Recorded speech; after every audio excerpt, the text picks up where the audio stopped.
in the middle of a pandemic. A deadly virus has kept us all separated for months, and yet one horrific act of injustice, of police brutality, has brought us here.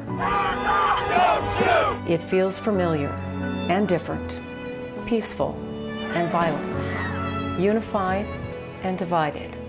All sides are watching and listening. Maybe this time will be different.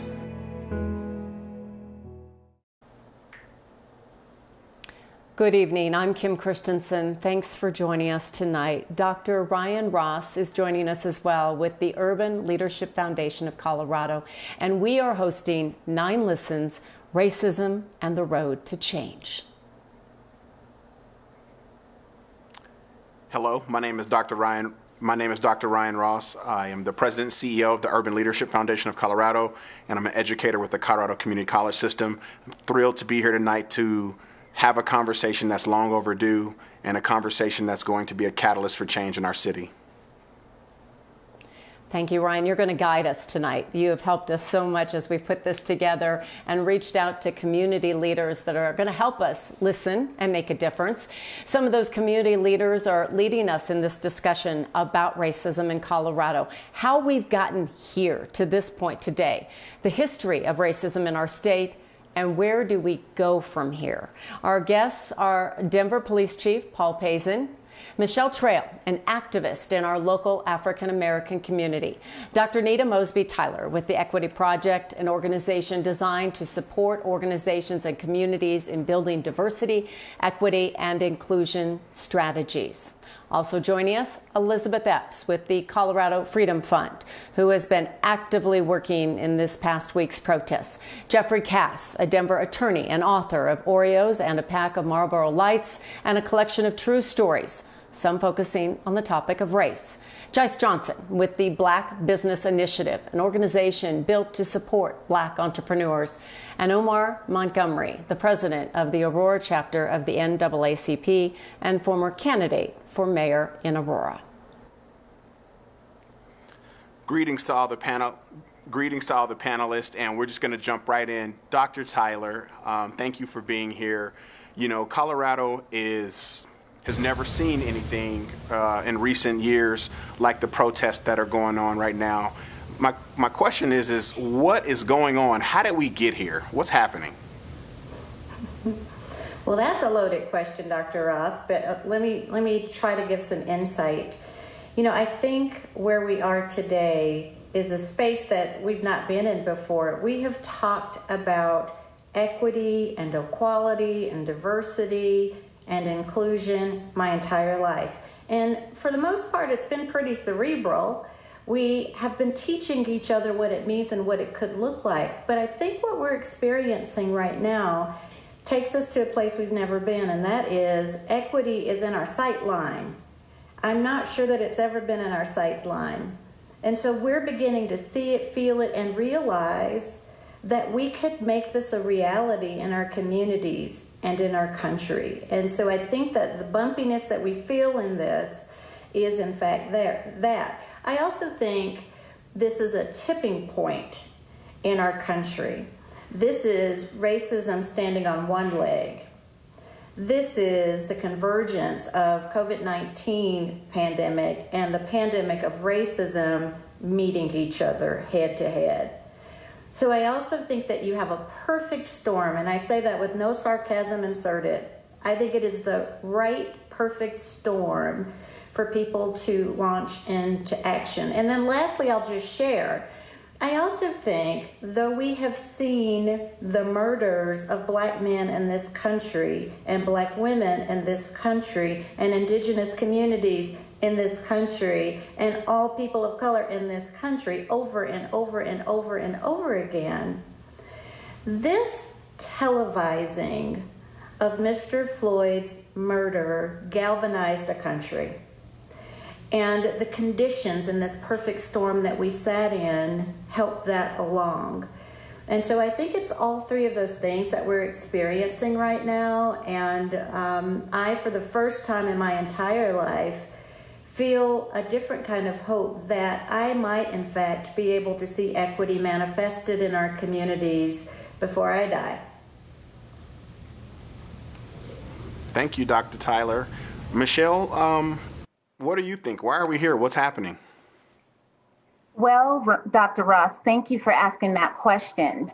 I mean, it truly does start with social justice. We have to unpack that, right? And break it into 4 components that cover equity, access, participation, rights. I mean, we have not been able to participate in telling our own story. We don't have access to a seat at the table. So we got here because it's the only way that this story gets told.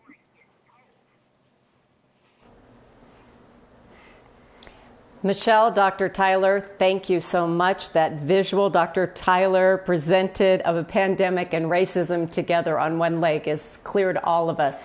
You know, this week we have seen many people argue that there are 2 types of demonstrations going on out there. There are peaceful demonstrations and violent demonstrations. And we're wondering what has fueled each approach. What else do we need to know about each approach? We're going to start with Elizabeth Epps, who has been marching in some of those demonstrations. Elizabeth, your thoughts?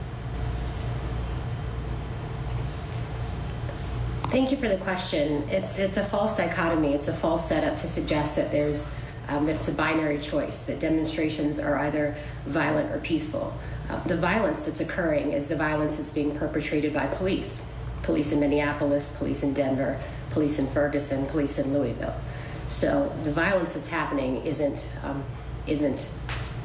separate from the demonstrations. It's what's necessitated the demonstrations. I don't feel particularly safe even right now, even though I'm in a space where I should be. So I'm inside, but not any more safe here than I was out in the streets than I am in my home. So when we talk about demonstrations and we suggest that they're either peaceful or not, that's false. And it's a narrative suggested by folks who must overwhelmingly think that we're living in a time of peace, and we're not. If you're Black or brown or indigenous in this country, in the United States of America, you're living in a state of violence perpetuated against us. So when I think we stop and ask of protesters, I'm sorry, go ahead. I just was going to say, I'm sorry, but to ask protesters if we're going to be violent or peaceful, I think it makes more sense to ask that of the armed gunmen, the tanks that are patrolling our streets. Those aren't protesters.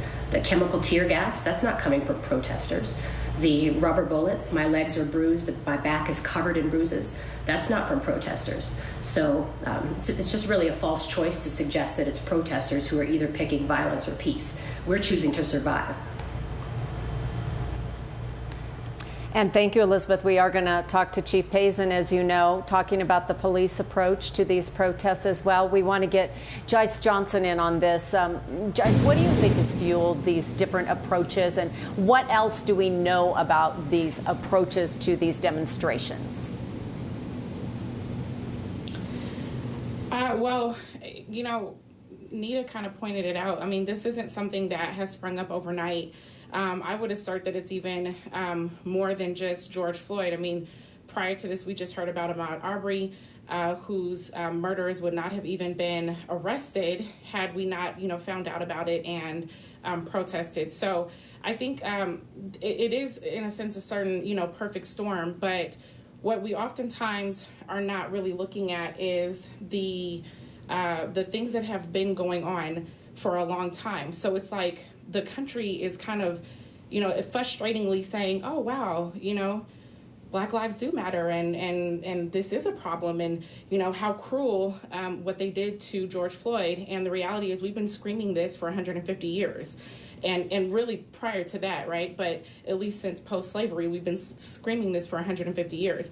And so what we're seeing is accumulation of violence in a number of different ways, from disparities that stem from economic disparities, education disparities, health disparities, criminal justice, social justice disparities.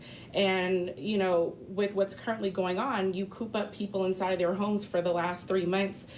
We have nothing to do but stare at the news. And you are looking at the fact that the Black community is, disproportionately affected by by COVID. You look at the fact that they're talking about the unemployment rate, which was already double the national employment rate prior to this. You look at the fact of, issues with wages, issues of resources, the way that they disperse resources. 60% of the Black community is not banked or underbanked. So when you disperse out resources, either, very slowly via a check or to bank accounts, which we often don't have, or you remove the ability to get access to dollars because of criminal records, which we know were over-policed. When you put all of those factors together, child support issues, all of those factors together and coop up people, and then on top of that, on top of all of that, then the police still can't even leave us alone. In the middle of all of this, you see multiple stories coming out where the police are harassing people who are out here on the front lines. People are harassing FedEx workers and UPS workers and grocery store clerks and pastors and things of that sort that are just doing their job to the community. So I think on top of all of the frustration that has been sensed, this is just, the icing on the cake kind of a thing. Joyce and Thank you, Elizabeth, you Joyce. point out you don't feel safe. Yeah, Elizabeth and Joyce, thank you both. You guys are spot on. I absolutely agree. And that brings me to my next question is what should we be learning from this experience? What should we be learning from this protest? Dr. Tyler, what do you think that we should be learning in the Black and African American community? And what should white America be learning from these protests? I've been thinking about this a lot lately. And, some of it is generational for me because I grew up in the civil rights movement in the segregated South, so I saw an entirely different model for how we go about this work. But here's one thing, whether this is a popular statement or not, that I really feel very strongly about.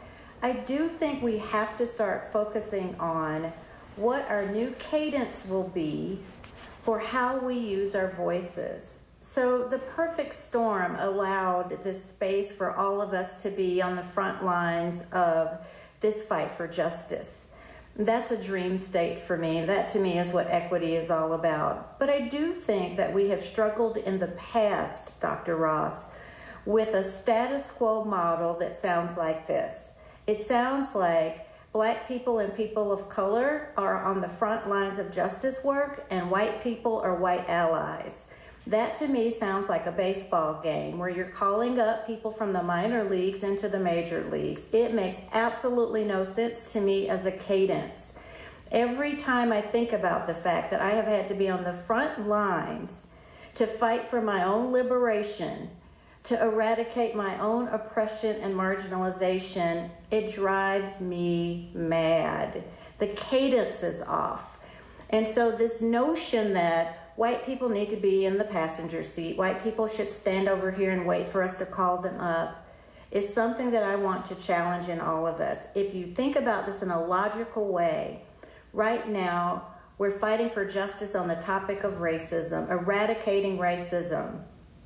Nobody knows that better than a person that has been oppressed and impacted by racism. What that doesn't mean is that you don't have the perpetrators of it on the front lines.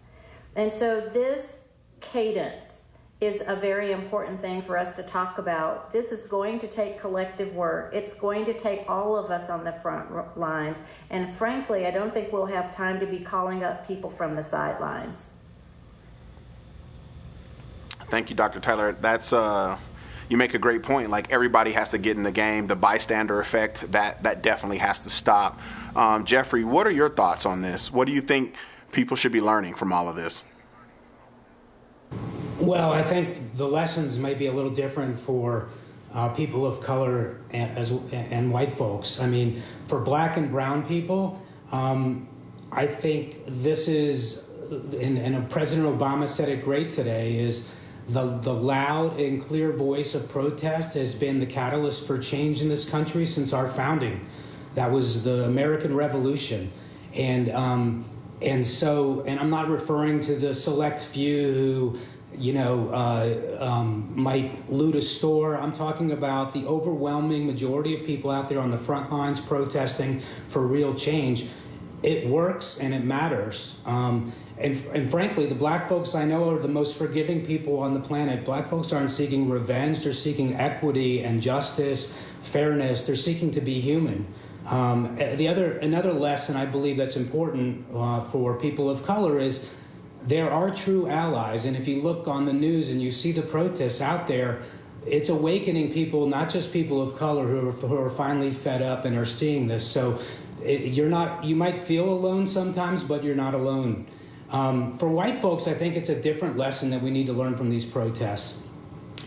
Oftentimes, people in this country, we lack the necessary empathy to make change. And white people actually, they don't even have to fully understand the pain, but they need to finally hear the pain. They need to see that people are in pain in this country. And so then a conversation can start about what to do about that pain. Up until now, I don't feel like a lot of folks really understood that deep pain existed. And so these protests, I think a lesson that can be learned is you can see the pain more than ever now.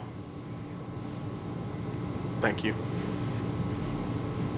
Without question, Jeffrey, we have seen that pain in the video and in these demonstrations. You know, engagement with police, this has come up a great deal and was just touched on in this conversation.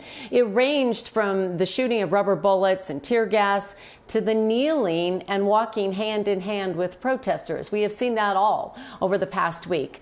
And there are a few things about these scenes in particular we'd like to discuss. So we're going to start with the Denver Police Chief Pazin. And Chief Pazin, we're going to ask you, what did you learn this week? Well, we've learned a lot in a very short amount of time, and I do, as somebody that grew up in this city, in North Denver, I learned a lot. I actually want to piggyback on Jeffrey's comment about having a slightly deeper understanding of the pain. I thought that I had a little bit of understanding, but on the march that some young leaders allowed me to participate in, I saw that pain firsthand, and it really gave me a greater level of understanding, a greater level of awareness. When you're talking to a 17-year-old and she's crying and she's telling you that she's had enough, and then you ask about it, and she's said, I've had enough pain. She's 17 years old.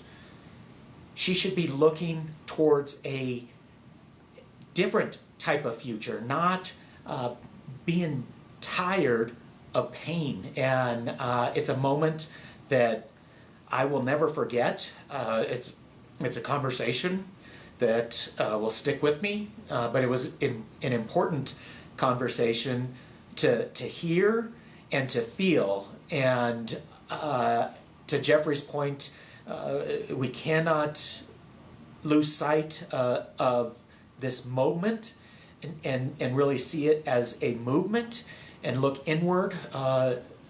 Certainly myself, in my role as a police chief, we need to improve, we need to make positive change, but also as an individual, as a human being, as a member of the community. And I believe, as big as this is, because this is bigger than just our city, it's bigger than our state, it's bigger than our country. This is something that has taken place. People are standing up across the globe, and we have to listen, and we have to do something about it. And it's those little things like those types of conversations to feel the pain that a 17-year-old shouldn't be feeling, certainly should not be feeling at age 17. So, Chief, I think you make a great point. There was a lot of pain, and that pain is real. We see the pain every day, and people like myself live that pain. My question is some of the stuff that we've seen, the walking hand in hand, the kneeling, would you say that those actions were authentic or more for show? And if they were authentic, why do you think it took such a tragedy or travesty to get that kind of unity to happen? Well, I can only speak for my own actions. I'm accountable for my own words, and I'm accountable for my own actions. I met a young man on Monday morning when I went out to Civic Center Park. I walked out to the state capitol all by myself to just see firsthand what was taking place. I've seen it on camera, but in person, it's a different perspective. And I met a young man who was hurting as well. And that young man invited me into the space. He called me up on it. He held me accountable for it. When I say, hey, I'm willing to join you, he certainly gave a call and said, hey, we're going in 30 minutes. So it truly, my actions were authentic. That wasn't scripted in any shape or form.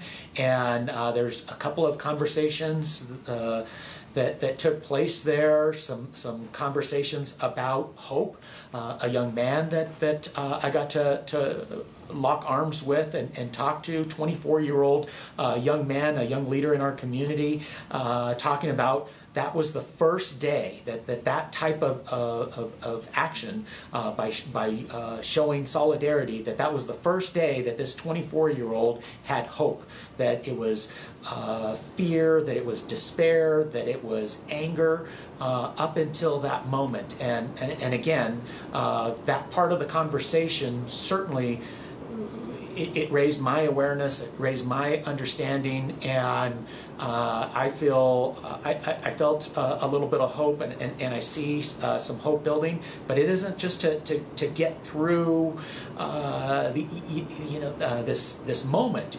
We have to carry this forward. We have to recognize this is the tipping point. We've had too many horrific tragedies in the past, and only to say a bunch of words and not do anything about it. So this is our opportunity together as a community to recognize the hurt and the pain, the anguish that young people shouldn't have to deal with. We as myself as an older person, we have to do better for the young people in our city, in our state, and in our country. Elizabeth, what are your reactions to that? Was it authentic? You were there, and did it take a tragic, something tragic in order to make that happen? That was hard to listen to. I heard Chief Pazin say, I apologize for paraphrasing, but I heard him say something to the effect of that while marching on Monday and in talking to a 17-year-old, he learned some things and had a new appreciation, a new understanding for our pain.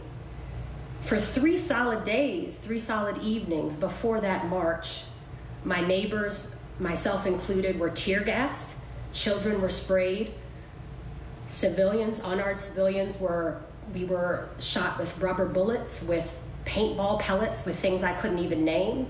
So I find it incredibly disheartening to hear that 3 days of seeing unarmed civilians endure police brutality on his watch didn't give him insight into pain, but marching with teenagers did. When you ask what my reaction is, I was struck by a couple of words that he used: hope, authenticity, and solidarity. I don't feel hopeful, so I'm glad others do, and I hope I can learn to borrow some of that. When it comes to authenticity, Chief Pazin has an opportunity as early as tomorrow to show us how authentic he is, because SB 2217, a bill is being introduced. A law enforcement act, it's titled the Law Enforcement Integrity Act. If he's authentic, he'll support that act. If he's authentic, he'll help us end qualified immunity. And that third word he said that really struck was solidarity. And when you think about solidarity, to me, solidarity is not marching arm in arm with police officers. Solidarity is police officers laying down their arms, ending their use of chemical weapons, and ending qualified immunity. There's practical things he can do to show us that his hope will translate into real, authentic solidarity.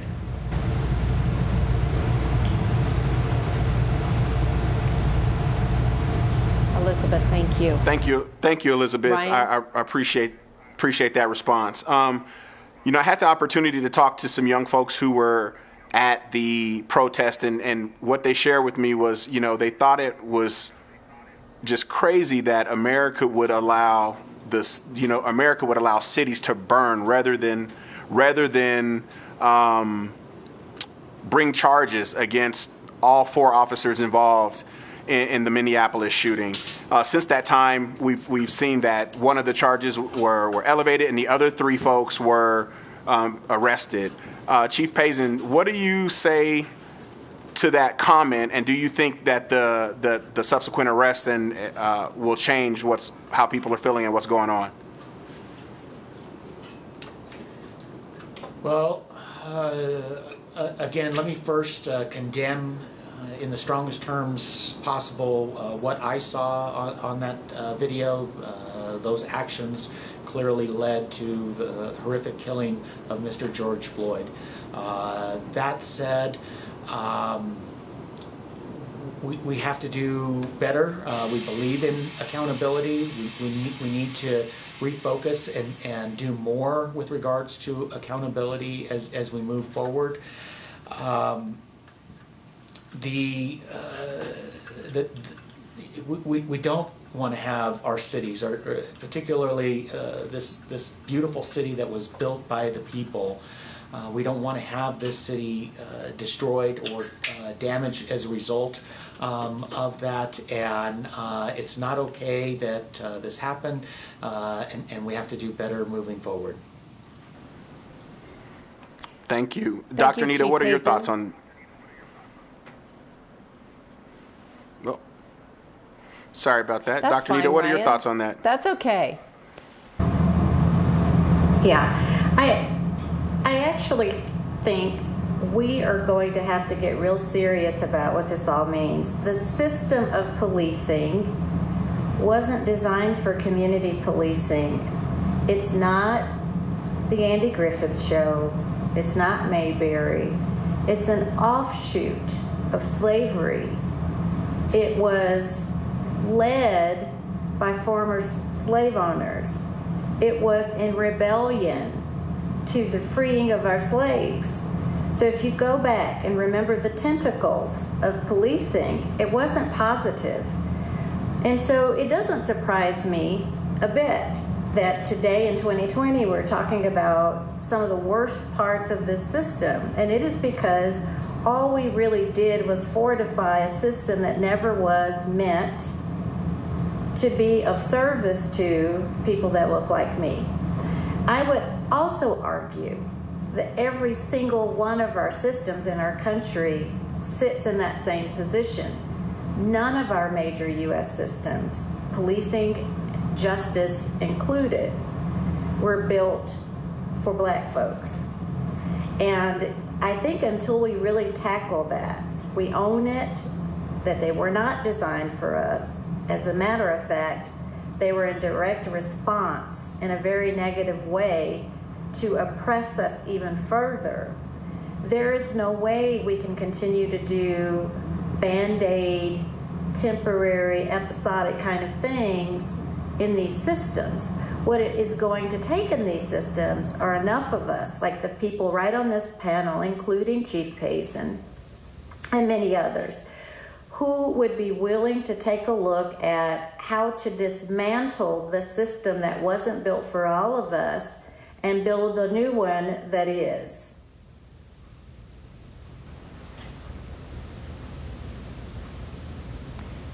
Thank you, Dr. Tyler. You know, we have heard time and time again, we are better than this. Fires and damages and are unreasonable and not necessary. We can do better than this. Violence in any city and in any form is not appropriate. We would like to get some responses on that. We want to ask our panelists their thoughts about this. What are your reactions to those comments? We are better than this. The desired outcomes of these violence demonstrations, and of course the peaceful ones, most of them are peaceful. What are the outcomes when they're reached? And we'll start with Michelle. Yes, well, first off, I think we really want to be clear on the narrative here. Commercial destruction is the new narrative instead of family destruction. So generations are being wiped out. the killings of women and men, and some of which this last name is the only thing they'll have left to carry. So it's not just about things that are destructive happening and what do we do with that. We need to be able to control the narrative of why these things are happening. From 7 a.m., we have a Poppy, to 8 p.m., we have an Aaron. I love to see more of us representing the story and the why. Tickets, citations, those should not be turning into executions. So we just have things that we could really get addressed right away. And so my big thing is I want to make sure the narrative stays clear. And I want us to be able to make that happen. And Jaisa, we'd like to get your take on that as well. Yeah, just to jump in on the tail end of what Michelle just said, like the narrative isn't clear. I think that for a lot of Black folks, in particular, those of us that are doing a lot of the work, the narrative isn't clear. And that should be something that the media should address, is how to clear up what that narrative looks like. But those comments, they frustrate me, and they make me a bit angry, because the reality of this country is that this country has been built on violence. This country was established on violence. This country, pushes out violence on a regular basis. Miseducation is violence. Homelessness is violence. Food deserts are violence. Economic disparities, those things are violence. And there is a severe cognitive dissonance to Black pain in this country. And so the idea that we would, look at the violence that's inflicted on our communities on a day in and day out basis for 400 years and assert that these things are all in the past is absolute ridiculousness. My father is 73 years old. He grew up in Jim Crow South. I mean, this isn't a long time ago. This is right now. And so when I hear things like that, I feel like it is a severe disconnect to what's going on. It shows a lack of insight, and there's not a lot of research being done. I mean, it's a severe disconnect to what the reality is, and something that Dr. Nita mentioned earlier, which is oftentimes it's looked to us to the Black community to shed light on that. So in addition to the fear that Elizabeth talked about that we face on a day-to-day basis, and the micro and blatant aggressions that we face on a day-to-day basis, then it becomes our responsibility to help clear up that narrative. So I completely disagree with those comments. Now, according to the U.S. Census, less than 5% of Colorado's population is African American. How does that fact influence what it is like to be Black in Colorado? The Black experience in Denver is different than the Black experience in other parts of our country. No doubt we would like to hear from Elizabeth about that. What is that Black experience like here in Colorado?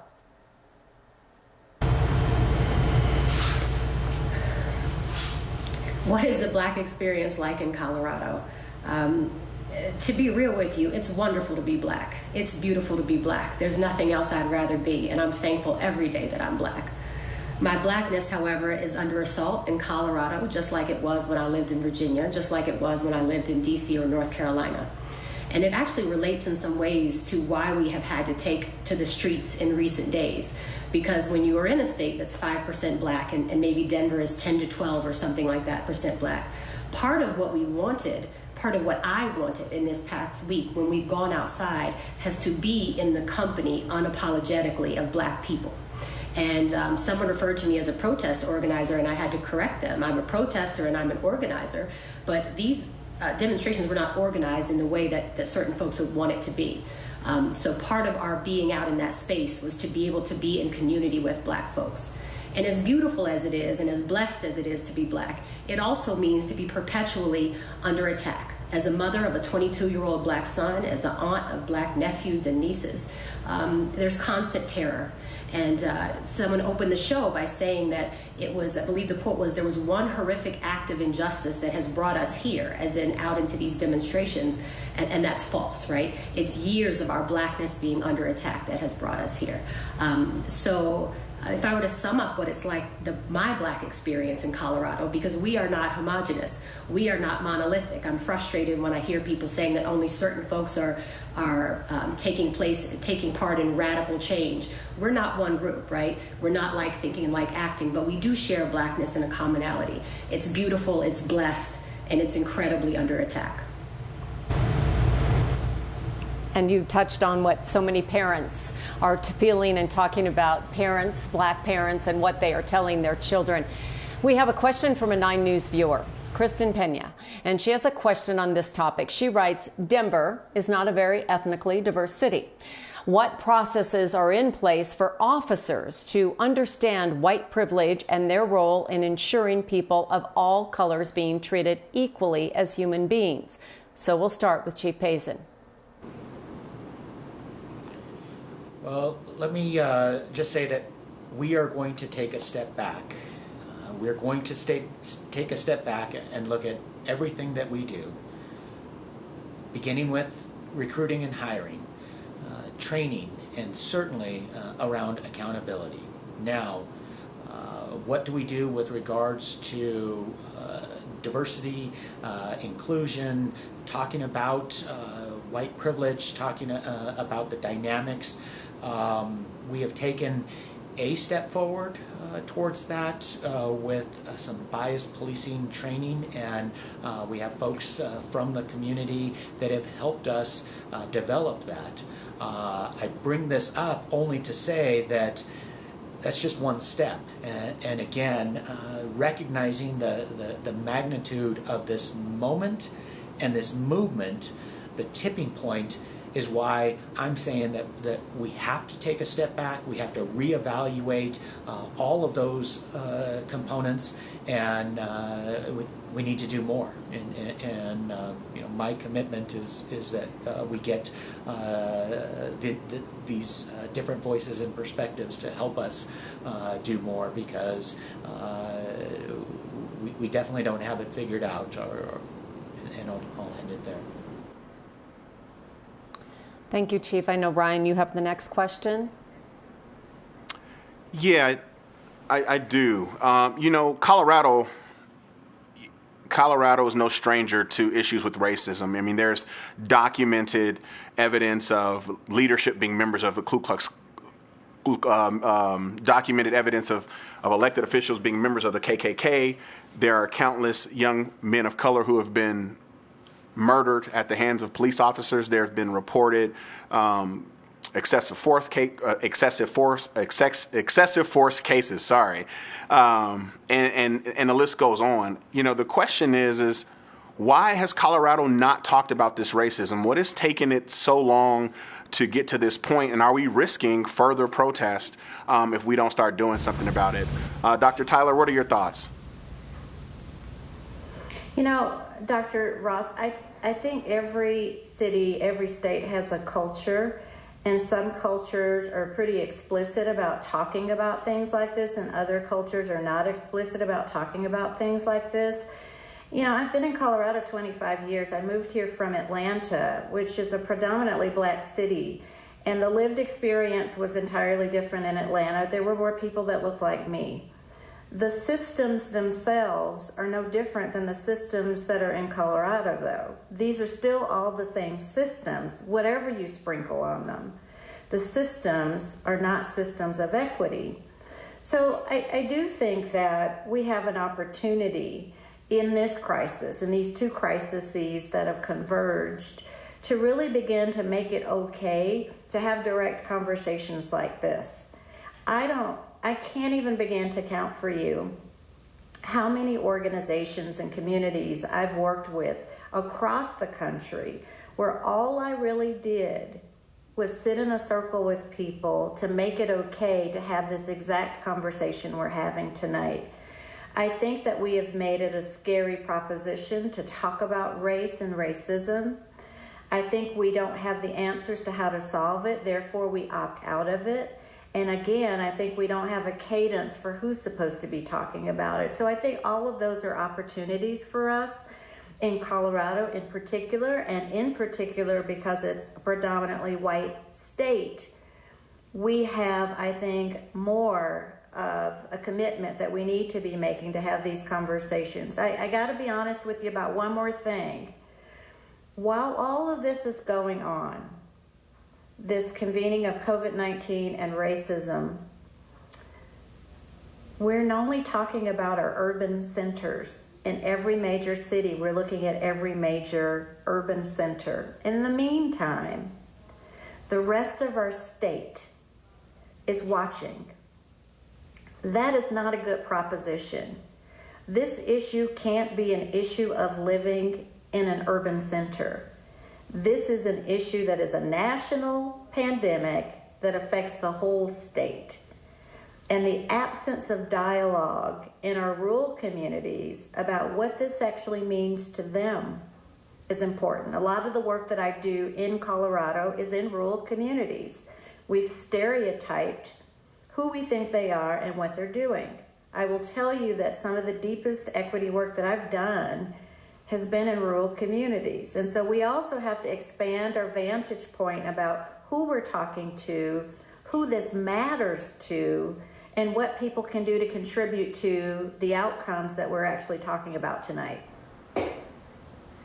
Right, that part, the whole including everybody and inclusivity. Thank you, Dr. Tyler. Dr. Montgomery, thank you for joining the conversation tonight. I wanted to talk to you a little bit about historical legislation. When you look at historical legislation, it seems like the legislation of the past is actually affecting our lived experiences right now.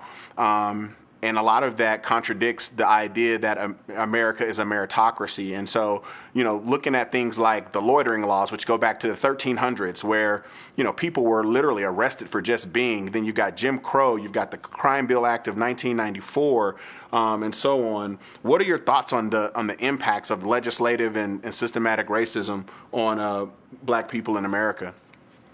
Well, first of all, thank you for having me as a part of this discussion.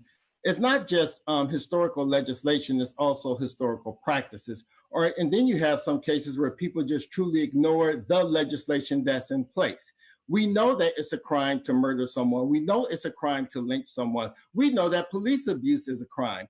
The issue is that once a person has either been arrested or you try to convict that person, you have people that align with that individual and let them get away with it.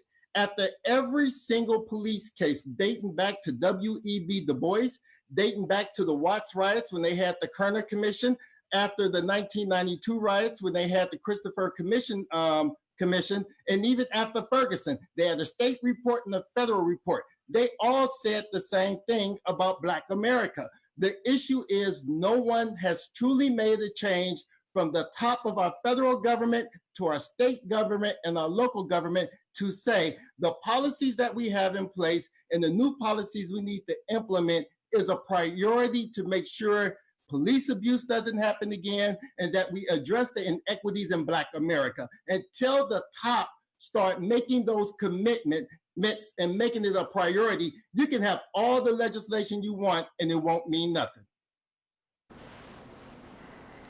Thank you, Dr. Montgomery.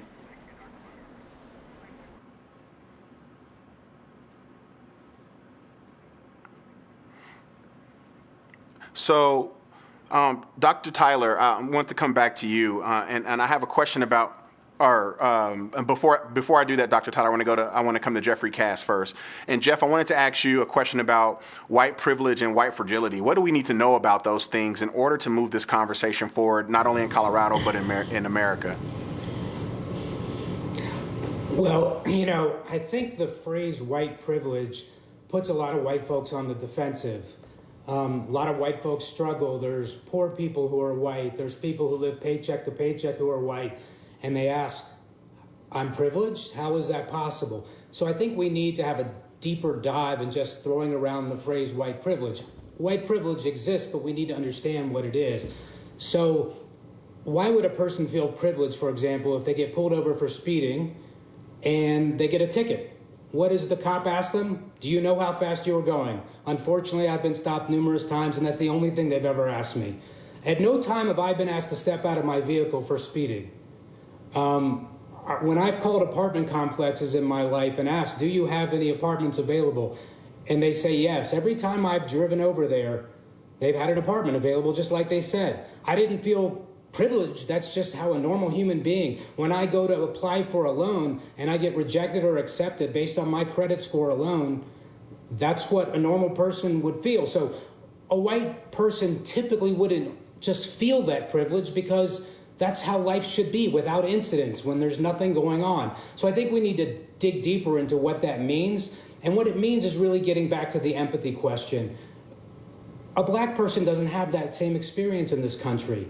And so it's not about, it's really, the phrase probably would have been better if we said black detriment, because it's not a privilege not to get asked to step out of your vehicle, but it happens to be a privilege in this country. And so the phrase, yes, you do get certain privileges in this country for having white skin color. So I just think it's important for us as white folks to start digging deeper and saying, what is that experience? I had a friend who was a banker who was pulled over for speeding when I lived in St. Louis. The police asked him to step out of his vehicle.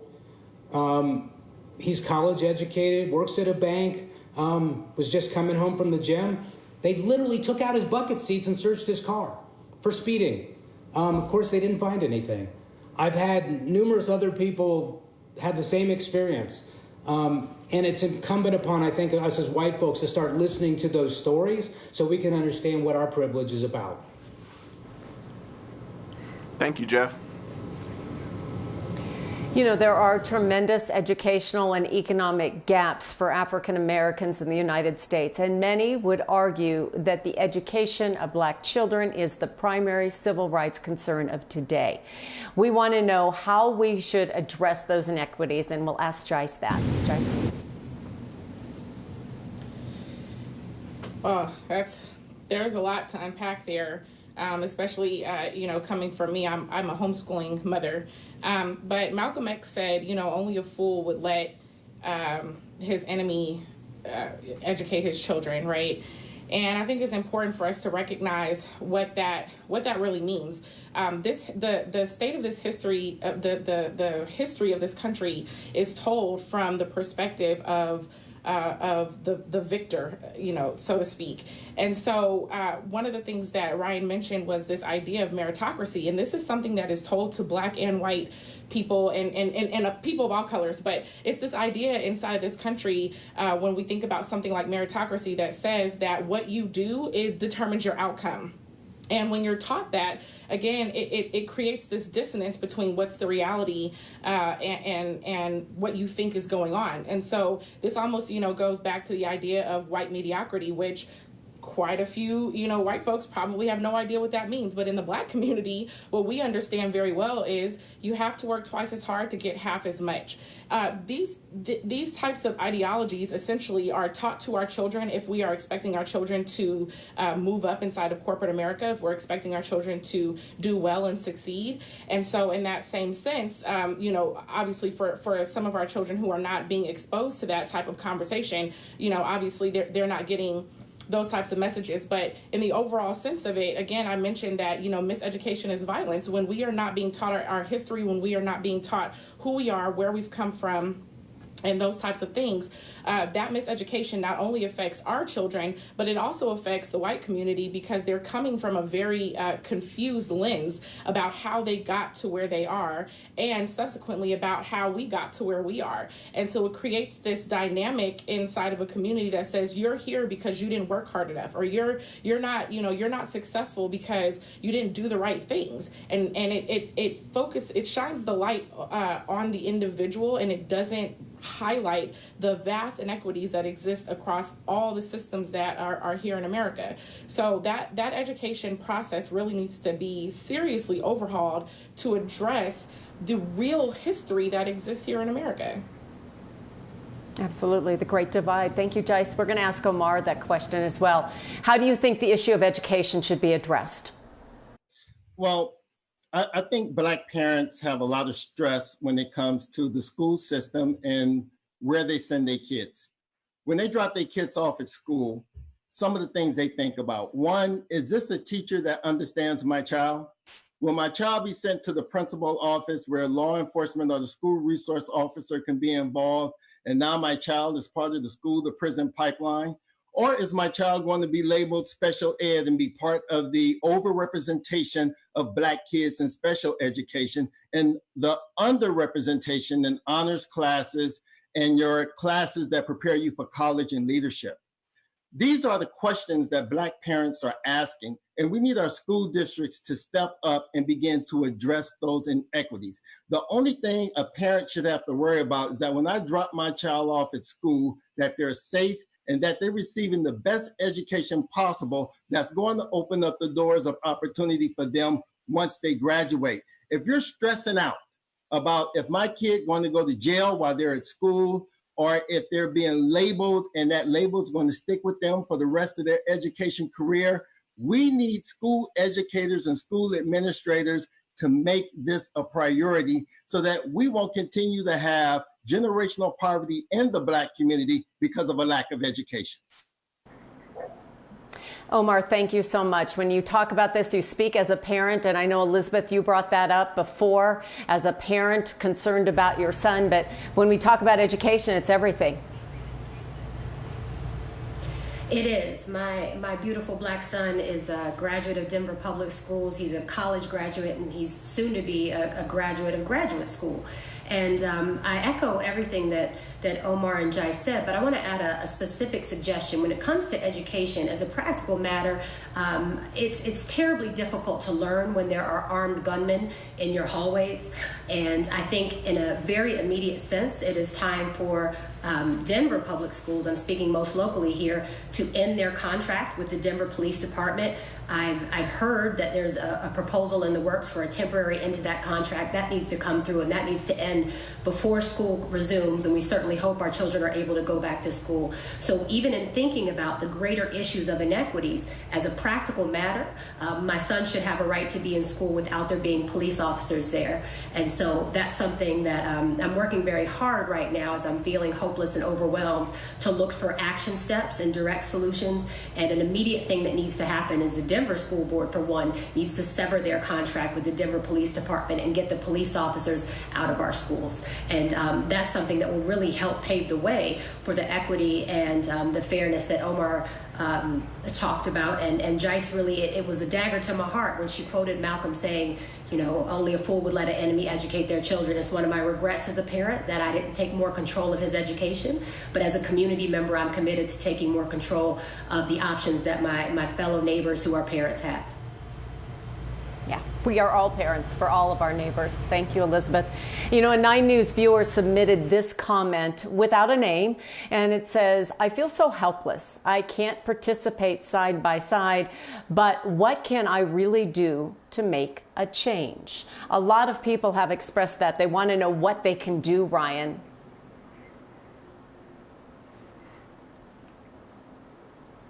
Nope. Omar, what do you think people can do? As president of the Aurora branch of the NAACP, we just posted what our platform is regarding this whole issue of police reform and criminal justice reform. We ask you to join us. Just look at the message that we posted on Facebook. Let us know which one of those areas you want to get involved in. Our contact information is right there on the bottom of the post. Or you can reach out to me, Omar Montgomery, C.Omar Montgomery on Facebook, or at the University of Colorado, Denver, Omar Montgomery.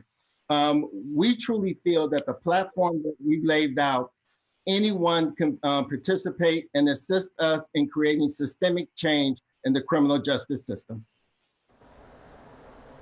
Jice, what can we do? I would say, first, it's not an easy answer, right? This is a long time systemic issue. And I want to be clear about that, because I think oftentimes we sugarcoat that with some really nuanced ways that we can help. The reality is that there needs to be a complete redistribution of the assets and the wealth in this country. And that means that a lot of people would really, truly have to give up some of the privileges and the things that they have or that they think they've gotten on their own, starting with the large corporations. But the other thing that people can do that would be at a more community level would be to educate yourself. It's really frustrating to ask Black people to explain it to you. Google works. Start there.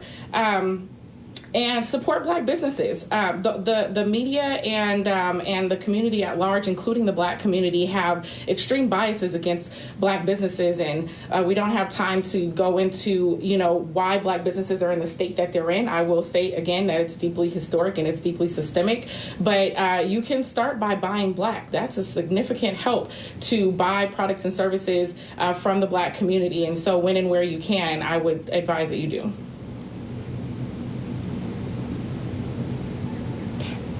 Google is a good thing, that's for sure. Tell me who we want to go to next. Jeffrey, your thoughts. Yeah, we've been talking a lot about social distancing these days. We're doing this over video now instead of in person. But there's something that I've witnessed my whole life. It's called racial distancing. We have integrated workforces. We say hello to people at the gym. We say hello to people at the coffee shop. After 5 o'clock, though, we go home to our own neighborhoods. We might even wave hello to Alfred next door, to 3 doors down, who's Black. But how many of us have regularly had, or some of us even one time had, a Black family over for dinner, or their kids to play with our children? We distance after 5 o'clock. And so we have this problem in this country where we really don't understand or know each other. I want to share, I've been bringing in lots of colorful people into my house since my kids were born. And when my oldest son was 10 years old, he's 19 now, we had a Jewish family. I'm Jewish. We had a Jewish family over for Friday night Sabbath dinner, and the Middle East came up, as it sometimes does in Jewish families. And one of the other 10-year-old kids said something that would be implied that all Muslims were terrorists. My 10-year-old son, who was never the one who wanted to be the center of attention, literally stood up at the table and said, "You can't say that about Muslims. My father has great Muslim friends who have been to our house, and they were great people." Now, if you imagine this unconscious bias that creeps into our entire system when you have years of an all-white household, those are the kinds of things, if we can start a long-term solution of ending racial distancing. So I implore white folks watching this tonight, invite people over to your house, open your doors up, and then we can really begin the process of healing. Dr. Tyler, we want your thoughts. What can we do? Yeah, the equality movement of the past was legislated. The women's rights movement, the civil rights movements, the gay rights movements, all legislated to right historical wrongs.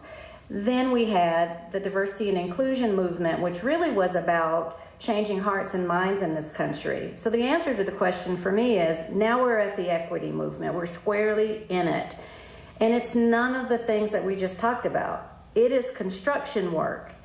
It is the dismantling of systems, the chipping away at systems to create ones that work for all of us. So the answer to the question for me is, if you want to get involved in something, think about the systems that you want to do construction work in, and then name the barrier in the system that you want to be a part of helping to dismantle and recreate.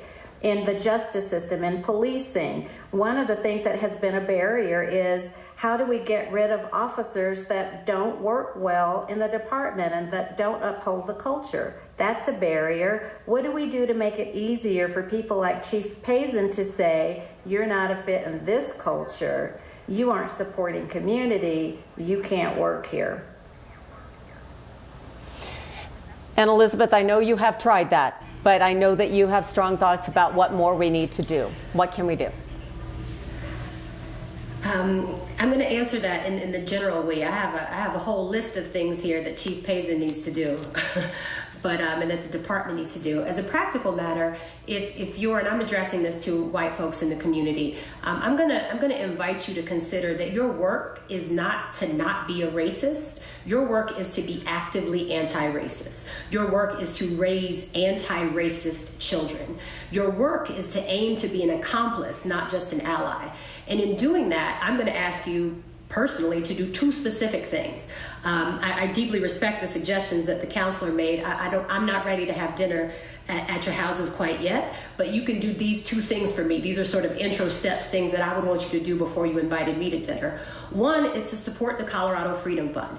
We have, there's nowhere, Dr. Tyler mentioned that all of our systems have deep inequity, none that have them amplified any more than in our criminal legal system. In the past week, we've spent at the Colorado Freedom Fund thousands of dollars buying freedom for all of our neighbors of all races, but we are deeply committed to Black liberation. So when you support us, you're supporting Black folks. Secondly, I'm going to ask you specifically on tomorrow to support SB 2217. It's the Law Enforcement Integrity Act. It mandates body cameras. It provides public reporting. It reins in deadly force. It ends qualified immunity for peace officers. And it prevents the rehiring of bad officers. So as a practical matter, if you're not ready to march with us and you're not ready for dinner, I need you to call your legislator and tell them to support SB 2217 as it stands. Thank you, Elizabeth. And Chief Payson, we want to ask you that question. What can we do?